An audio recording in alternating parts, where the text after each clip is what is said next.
Acts chapter 27. Paul sails for Rome. When it was decided that we would sail for Italy, Paul and some other prisoners were handed over to a centurion named Julius, who belonged to the imperial regiment. We boarded a ship from Adramyttium, about to sail for ports along the coast of the province of Asia, and we put out to sea. Aristarchus, a Macedonian from Thessalonica, was with us. The next day we landed at Sidon, and Julius, in kindness to Paul, allowed him to go to his friends so they might provide for his needs. From there we put out to sea again and passed to the lee of Cyprus, because the winds were against us.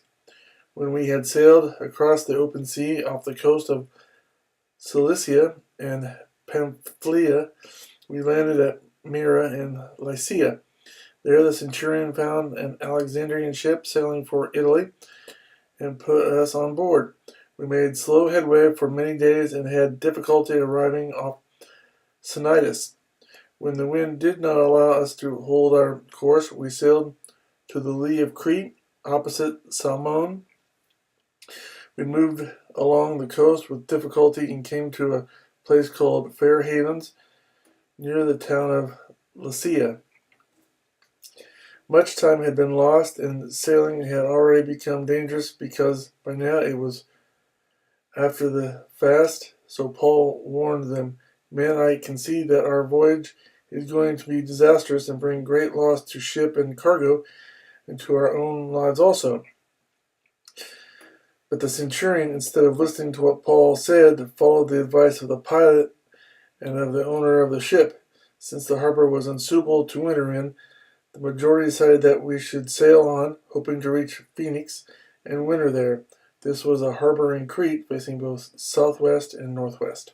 The storm. When a gentle south wind began to blow, they thought they had obtained what they wanted, so they weighed anchor and sailed along the shore of Crete. Before very long, a wind of hurricane force, called the northeaster, swept down from the island. The ship was caught by the storm and could not head into the wind, so we gave way to it and were driven along. As we passed the lee of a small island called Cauda, we were hardly able to make the lifeboat secure. When the men had hoisted it aboard, they passed ropes under the ship itself to hold it together. Fearing that they would run aground on the sandbars of Syrtis, they lowered the sea anchor and let the ship be driven along.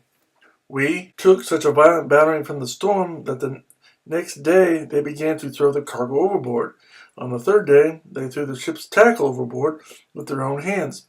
When neither sun nor stars appeared for many days and the storm continued raging, we finally gave up all hope of being saved. After the men had gone a long time without food, Paul stood up before them and said, "Men, you should have taken my advice not to sail from Crete. Then you would have spared yourself this damage and loss. But now I urge you to keep up your courage, because not one of you will be lost, only the ship will be destroyed. Last night an angel of the God whose I am and whom I serve stood beside me and said, 'Do not be afraid, Paul.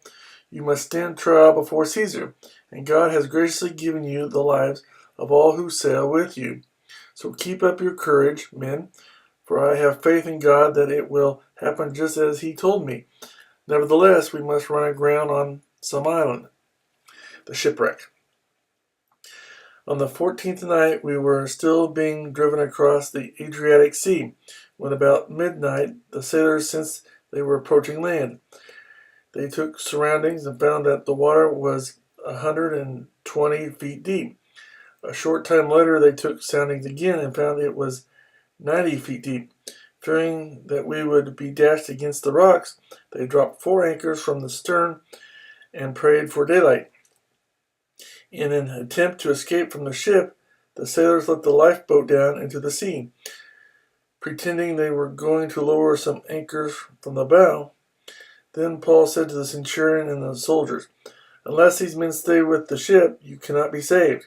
So the soldiers cut the ropes that held the lifeboat and let it fall away. Just before dawn, Paul urged them all to eat. For the last 14 days, he said, You have been in constant suspense and have gone without food. You haven't eaten anything. Now I urge you to take some food. You need it to survive. Not one of you will lose a single hair from his head." After he said this, he took some bread and gave thanks to God in front of them all. Then he broke it and began to eat. They were all encouraged and ate some food themselves. Altogether, there were 276 of us on board. When they had eaten as much as they wanted, they lightened the ship by throwing the grain into the sea. When daylight came, they did not recognize the land, but they saw a bay with a sandy beach, where they decided to run the ship aground if they could. Cutting loose the anchors, they left them in the sea and at the same time untied the ropes that held the rudders. Then they hoisted the foresail to the wind and made for the beach. But the ship struck a sandbar and ran aground.